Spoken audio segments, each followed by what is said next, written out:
जिसे पूरी दुनिया अशुभ कहती थी, जिसके आने पर लोग शुभ कार्य बंद कर देते थे, जिसे देवता, मनुष्य और ऋषि तक तिरस्कृत करते थे, उसी मलमास को एक दिन स्वयं भगवान श्री कृष्ण ने अपना नाम दे दिया। लेकिन ऐसा क्या हुआ था? कैसे एक तिरस्कृत मास बन गया भगवान का सबसे प्रिय पुरुषोत्तम मास? और क्यों कहा जाता है कि इस मास में की गई छोटी सी भक्ति भी मनुष्य का भाग्य बदल सकती है? जानने के लिए इस कथा को अंत तक सुनिए। जय श्री कृष्णा। राधे राधे भक्तों। पुरुषोत्तम मास की महिमा, एक ऐसी कथा जिसने मल मास को भगवान का प्रिय बना दिया। कल्पना कीजिए, घना अंधकार, चारों ओर भयावह सन्नाटा, और उस सन्नाटे के बीच एक पुरुष रोता हुआ भाग रहा है। उसके वस्त्र धूल से भरे हैं, आंखें आंसुओं से लाल हो चुकी हैं, हृदय में असहनीय पीड़ा है। वह बार बार केवल एक ही बात कह रहा है, मेरा कोई नहीं, सबने मुझे ठुकरा दिया। देवता कहते हैं यह अशुभ है, मनुष्य कहते हैं कि इसके समय में कोई शुभ कार्य मत करना, ऋषि भी उससे दूरी बना लेते हैं।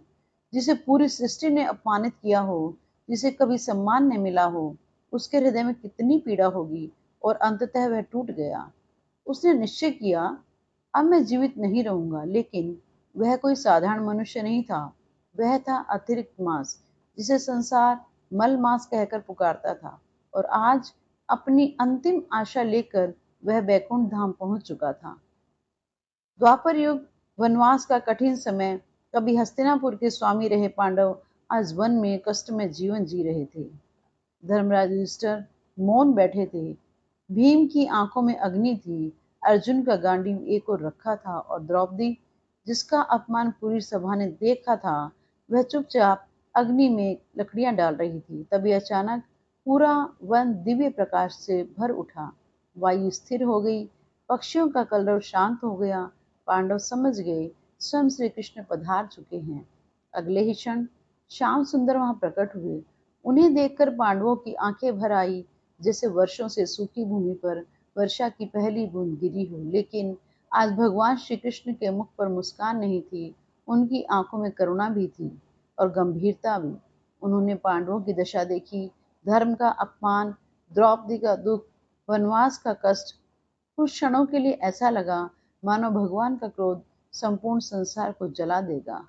अर्जुन हाथ जोड़े बोले, हे माधव, हम आपकी शरण में हैं, कृपया करके हमें बताइए हमारे जीवन में इतना दुख क्यों आया। तब भगवान श्री कृष्ण बोले, अर्जुन, तुम्हारे प्रश्न का उत्तर एक अत्यंत प्राचीन कथा में छिपा है। यह कथा केवल एक मास की नहीं, बल्कि भगवान की करुणा और भक्ति की महिमा की कथा है। श्री कृष्ण बोले, बहुत समय पूर्व कालचक्र में एक अतिरिक्त मास प्रकट हुआ। अन्य सभी महीनों का सम्मान था। चैत्र, वैशाख, कार्तिक सभी के अधिष्ठाता देव थे, लेकिन इस अतिरिक्त मास का न कोई नाम था, न कोई स्वामी।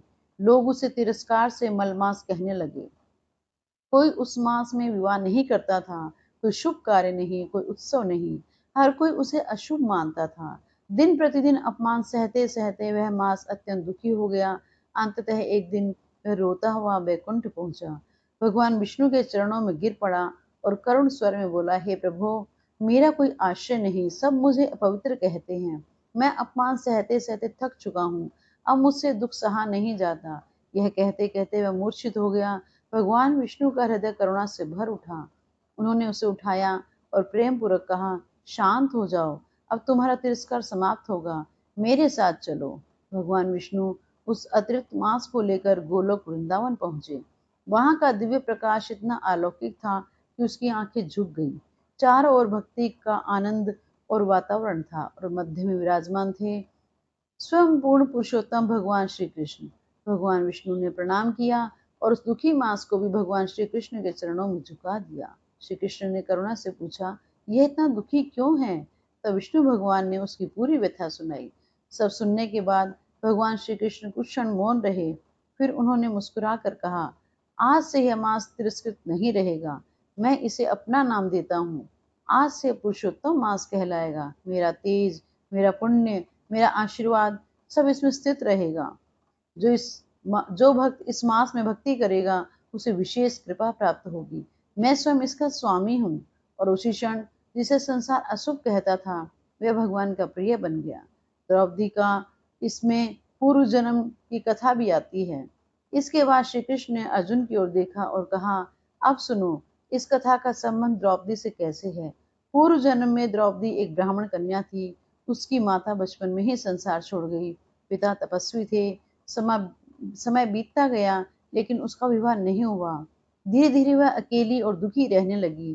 फिर एक दिन उसके पिता भी शरीर त्याग कर चले गए। वह पूर्णतः निराश हो गई। उसी समय महान ऋषि दुर्वासा उसके आश्रम में आए।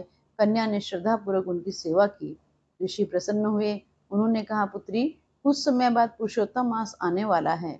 उस मास में भगवान श्री कृष्ण की आराधना करना, तुम्हारे दुख दूर हो जाएंगे। लेकिन उस कन्या ने अज्ञानवश कहा, ऋषिवर, जिसे लोग मलमास कहते हैं वह श्रेष्ठ कैसे हो सकता है।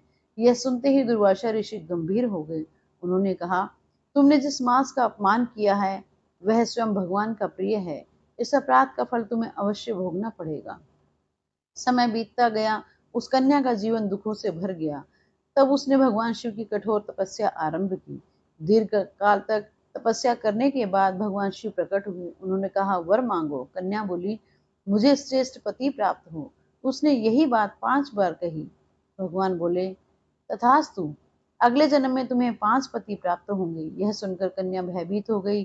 तब भगवान शिव बोले, यह उसी अपराध का परिणाम है जो तुमने पुरुषोत्तम मास का अपमान करके किया था।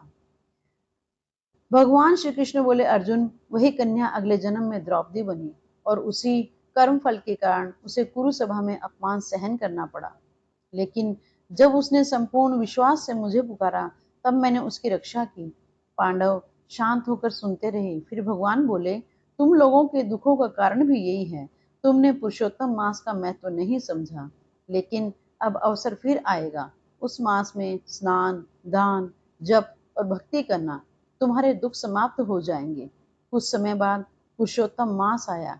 इस बार पांडवों ने पूर्ण श्रद्धा से उसका पालन किया। प्रातः स्नान किया, भगवान श्री कृष्ण का नाम जपा, दान किया, भक्ति की और धीरे धीरे उनके जीवन का अंधकार समाप्त होने लगा। उन्हें उनका राज्य पुनः प्राप्त हुआ, सम्मान वापस मिला और अंत में भगवान की कृपा से वे दिव्य धाम को प्राप्त हुए। तो भक्तों, यह कथा हमें सिखाती है कि जिसे संसार तुच्छ समझता है, यदि भगवान उसे स्वीकार कर ले तो वही सबसे महान बन जाता है। पुरुषोत्तम मास केवल एक अतिरिक्त मास नहीं, यह भगवान श्री कृष्ण की विशेष कृपा का समय है। इस मास में जप, दान, सत्संग, भगवान के नाम का स्मरण और भक्ति विशेष फल प्रदान करते हैं। अतः श्रद्धा और नियम पूर्वक पुरुषोत्तम मास का पालन अवश्य करें और अधिक से अधिक हरे कृष्ण महामंत्र का जप करें।